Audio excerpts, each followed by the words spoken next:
چشمانت را ببند. نفس عمیقی بکش.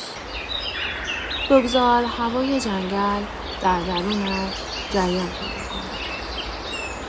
اکنون چشمانت را باز کن و فقط نگاه کن. درختان را ببین. هر کدام با رنگی، شکلی، نوری متفاوت. هیچ کدام شبیه دیگری نیستند.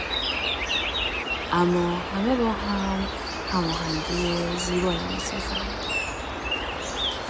صدای باد در برگ‌ها را گوش کن.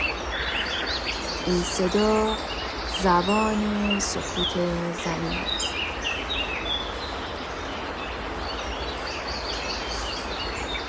در این لحظه لازم نیست کاری کنی. نه فکری، نه قضاوتی، نه کلمه. فقط حضور داشته باش. مثل درختان. رنگ‌های سبز نگاه کن.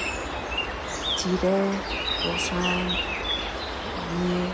هر سایه سبز نشانه‌ای از زندگی است. از رشد، از بودن. احساس کن که تو نیز بخشی از همین سبزی هستی. ریشه‌هایت در زمین و نفست در آسمان. در سکوت خود واقعیت را دوباره می‌یابی. حال آرام چشمانت را ببین و بگذار سکوت را در آغوش بگیرد. در این آرامش همه جهان سبز می‌شود.